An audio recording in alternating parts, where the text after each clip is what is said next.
cars are lining the road here in Kona, between Kona and the Kona Surf. And here comes John Howard, number 167, the leader in the marathon, already completing his bike race and on the road to the 26-mile marathon. This is Rick Kwan. We're now approaching the Kona Surf Hotel, where the changeover is made from the bicycle portion of the triathlon to the marathon. Max, we saw the leader, John Howard, a bit earlier. How did he look? Well, Rick, John looked pretty tired. Some of the other cyclists that came in were looking in pretty good shape, which is surprising. You know, they've been out on this road for about 4 or 5 hours. But John looked a little bit tired. It's going to be very interesting to see how he handles the road race itself.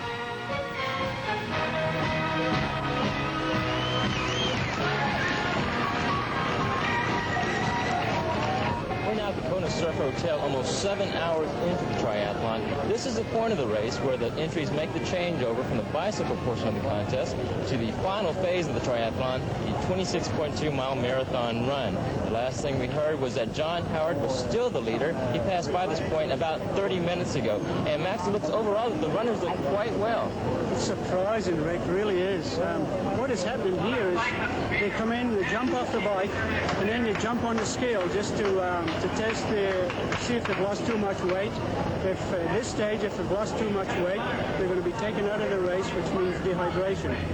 As soon as they step off the scales, they go in and get changed into the running gear, and then they're off to the marathon. I'm surprised. They look in such good shape. How about the weather out here? It's just a bit overcast. Has that been helping the runners try to get to the bicycle? Yes, definitely. It's beautiful conditions. Now it's overcast. There's not too much wind, and I'm really happy for them, yeah. There's an intense amount of training involved in preparing oneself for the triathlon, but there's also the added burden of combining your social, family, and professional lives. And we talked to one of the competitors on how he manages. My wife kind of kids me and says that you have to get your priorities together. It's a question of whether you want to spend time with your family or spend time with your profession, or do you want to do the really important things like train for the triathlon.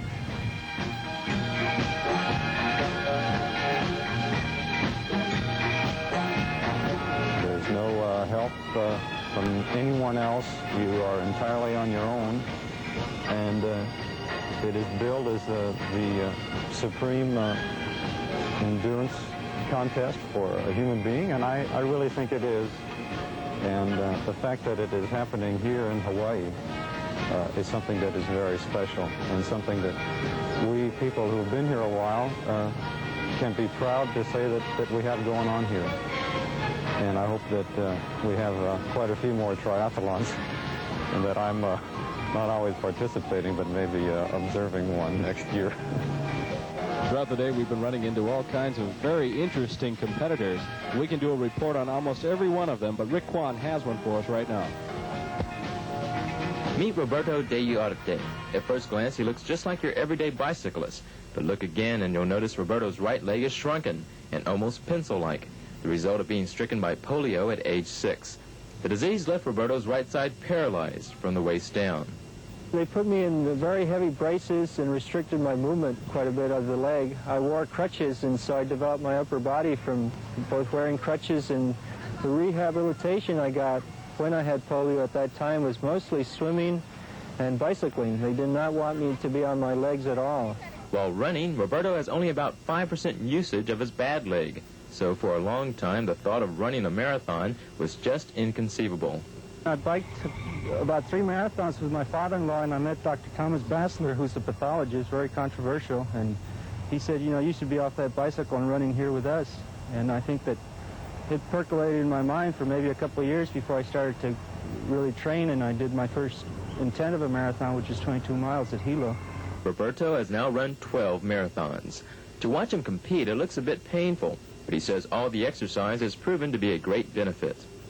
My leg just looks somewhat healthier. I can stand on it. Before, if I was riding my bicycle and I would lean over to my right-hand side, which is my bad leg, I'd just fall right over. The leg would collapse. And now I can actually stop and get off my bicycle on that side. And that, to me, is just an amazing improvement as far as what my body, my leg can support. While biking, Roberto gets almost a full 15% usage out of his bad leg. But while swimming, it's almost useless. So to swim, it's all arms and shoulders. In fact, if he tried to use his good leg for propulsion, he'd only go around in circles. Roberto competed in his first triathlon last year and finished in 19 hours 11 minutes, nearly 10 hours behind the winner. But just completing the contest is all that mattered. It's a very wonderful feeling of accomplishment. In some ways, I almost feel uncomfortable saying I finished a triathlon because of how a big experience people think it is, which it is. You know, it's a fantastic experience, but it's something that anybody, if they really dedicate themselves to it, can accomplish. And I think that makes it so nice for me because I had always been told that, you know, there's limitations to what you can do in life, and I found that that's not true.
Get during a marathon when their bodies just want to stop, when they feel like they can't go on any further, wanting to just quit. The challenge to marathoners is to overcome those feelings of fatigue, to find some consolation in knowing there's only a few more miles to go. But how about in the triathlon, where there's not only the marathon where they can hit the wall, but the 2.4-mile swim and a 112-mile bike race as well?